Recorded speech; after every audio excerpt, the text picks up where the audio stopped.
মৌলি যে নকুলের মেয়ে, এটা ঈশানীর কাছে, পিনাক্ষীর কাছে বলে দিল নকুল। হ্যাঁ বন্ধুরা, এমনটাই দেখা যাবে। তাই সম্পূর্ণ জানতে ভিডিওটিতে লাইক দিয়ে চ্যানেলটি সাবস্ক্রাইব করে দেখতে থাকুন। গল্পের শুরুতে দেখা যাবে বিদ্যুৎ ভালো হয়ে যাওয়ার নাটক করে আর বলে, বানি আমি বিশ্বাস কর, ভালো হয়ে গেছি রে। মানুষ তো একটা সুযোগ পায়। আমি না নিজেকে বদলাতে চাই। মহাগুরু আমাকে এসে বলেছে আমার পাপ খণ্ডন হবে শুধুমাত্র তুই আমাকে ক্ষমা করে দিলে। একবার কি আমি ক্ষমা পেতে পারি না? আমাকে তুই ক্ষমা করে দে বানি। তারপর অনিরুদ্ধকে বলে, স্যার আমি একটা সুযোগ চাই ভালো হয়ে যাওয়ার। মানুষ তো ভালো হওয়ার জন্য একটা সুযোগ পায়। তখনই ওর মায়ের কাছে যায়, গিয়ে বলে, ও মামা, আমি তো তোমার সন্তান, বলো আমি কি শুরুতে এরকম ছিলাম? ছিলাম না তো। আমি ভালো হয়ে যাব মা, ভালো হয়ে যাব। এই বলেই ওর মায়ের শাড়ির আঁচল ধরে কান্নাকাটি করতে থাকে বিদ্যুৎ। তখন বিদ্যুতের মা বলে, তুই ভালো হবি না, কোনোদিনও তুই ভালো হবি না। তারপরেই দেখা যাবে বিদ্যুৎ বলে, মা একটা সুযোগ তো আমি পেতে পারি বলো। আমি না কোনোদিনও আর তোমাকে কোনো রকম দোষারোপ করার সুযোগ দেব না। আমি ভালো হয়ে যাব মা, একটা সুযোগ দাও আমাকে, আমি ভালো হতে চাই। তখন বিদ্যুতের মা বিদ্যুতের নাটক দেখে গলে যায়। তারপরেই বিদ্যুতের মা বলে, সত্যি তুই ভালো হতে চাস? তখন বিদ্যুৎ বলে, হ্যাঁ মা, আমি ভালো হতে চাই। ওইদিকে বাণী আগের কথাগুলো মনে করতে থাকে। তখন বাণী সেই কথাগুলো ভেবে মনে মনে বলে, বিদ্যুৎ কোনোদিনও পাল্টাতে পারে না। তখন বিদ্যুতের মা বলে, বাণী রে, বাণী মানুষই তো ভালো হতে চায় বল। ও নিশ্চয়ই ভালো হতে চায়। আমার ছেলেটাকে একটা সুযোগ দিলে হয় না? এ বিদ্যুৎ, তুই সত্যি সত্যি ভালো হয়ে যাবি তো? তখন বিদ্যুৎ কাঁদতে থাকে আর বলে, হ্যাঁ আমি ভালো হয়ে যাবো মা।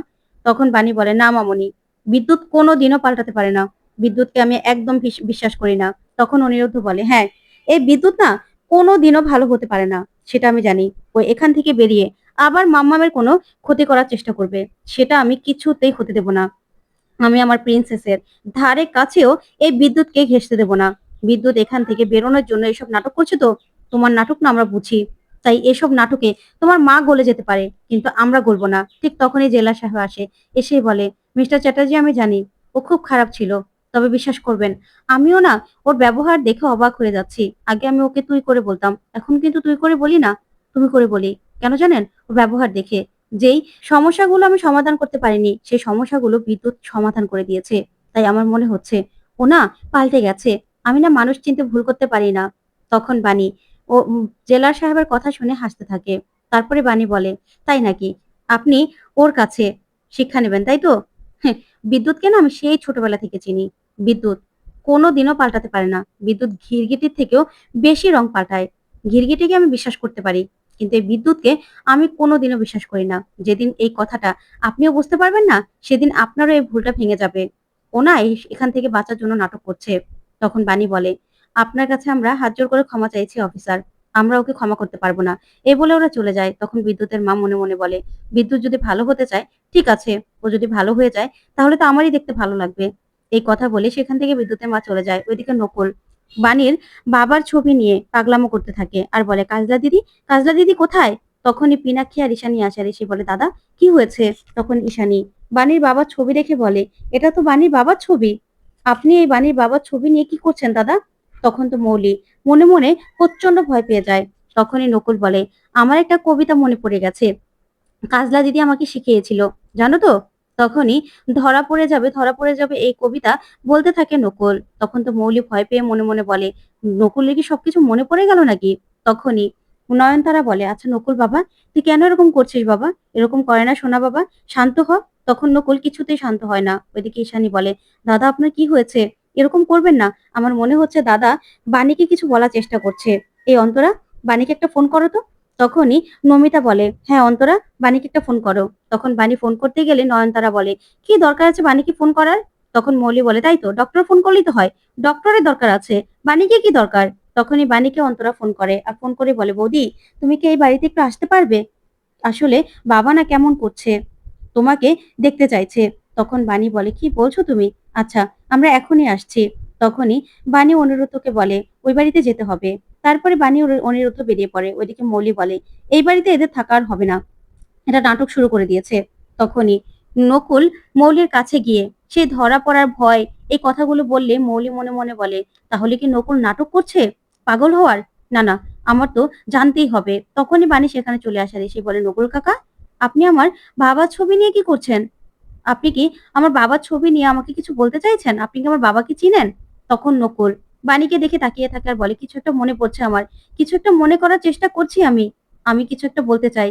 তখনই বিদ্যুতের মায়ের মনে পড়ে যায় যে নকুল বাণীর বাবাকে চিনে আর বাণীর কথাও জিজ্ঞাসা করছিল। ওইদিকে নকুল বলে, হ্যাঁ আমি কিছু বলতে চাই। কি যেন বলতে চাই।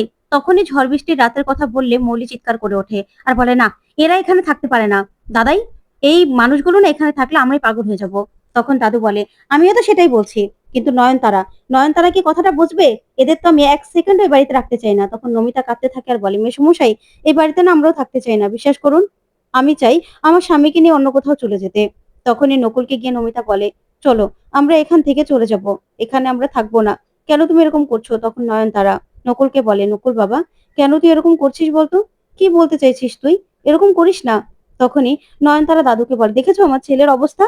আর তুমি এই সময় আমার ছেলেটাকে বাড়ি থেকে বের করে দিতে চাইছো? তোমার পাষাণ হৃদয় আমার ছেলেটার জন্য গলছে না, তাই না? আমার ছেলেটা দিন দিন অসুস্থ হয়ে যাচ্ছে, আমার ছেলেটা সুস্থ হোক, আমার ছেলেটা সেবা যত্ন আমি করি। তখনই নয়নতারার কান্নাকাটি দেখেই অবাক হয় দাদু। ওইদিকে নকুল মৌলির কাছে যায় আর গিয়ে বলে, মৌলি, এটা তো আমার মেয়ে। তখন তো এই কথা শুনে পিনাক্ষী চমকে যায় আর ঈশানীও তাকিয়ে থাকে। তখন নকুল বলে, হ্যাঁ, ও তো আমার মেয়ে, আমার মেয়ে। তখন মৌলি প্রচন্ড ভয় পেয়ে যায়। ওইদিকে ঈশানী অবাক হয়ে তাকিয়ে থাকে। তখন বাণীও চমকে যায় আর মনে মনে বলে, নকুল কাকা এসব কি বলছে? তখন নকুল বলে, হ্যাঁ, ও তো আমার মেয়ে, মৌলি আমার মেয়ে। তখন মৌলি চিৎকার করে ওঠে আর বলে, না, আমি আপনার মেয়ে নই। আমি আমি পিনাক্ষী রয় আর ঈশানী রয়ের মেয়ে। আমি আপনার মেয়ে নয়। তখনই নয়নতারা মনে মনে বলে, সর্বনাশ, নকুলের কি সব কথা মনে পড়ে গেল? ঠিকই তো, দিদিভাই তো ওরই মেয়ে। তখন ঈশানী পিনাক্ষীকে বলে, আচ্ছা পিনাক্ষী, দাদা হঠাৎ করে মৌলিকে নিজের মেয়ে বলছে কেন বলো তো? কি হলো, কিছু তো বুঝতে পারছি না। ওইদিকে মৌলি প্রচন্ড রেগে যায় আর বলে, না আমি এটা মানবো না, কিছুতেই না। তখন পিনাক্ষী বলে, মৌলি, এরকম করছিস কেন? তখন মৌলি বলে, দেখেছো বাবা কি বলছে? তখন ঈশানী মৌলির উপর প্রচন্ড রেগে যায় আর বলে, এই মানুষটা অসুস্থ, তুমি দেখতে পাচ্ছ না? ও তোমার জেঠু হয়। তুমি কি ভুলে গেছো? উনি অসুস্থ, তাই তুমি ওনার কোনো কথাতেই রিয়েক্ট করতে পারো না। তুমি এরকম করে চিৎকার করে কেন কথা বলছো? কেন এরকম চিৎকার করছো মৌলি? তুমি বুঝতে পারছো না? তখন দাদু বলে, এই পাগলের জন্য না আমরাও সবাই পাগল হয়ে যাব। সেটা কতদিনে তোমরা বুঝবে বলো তো?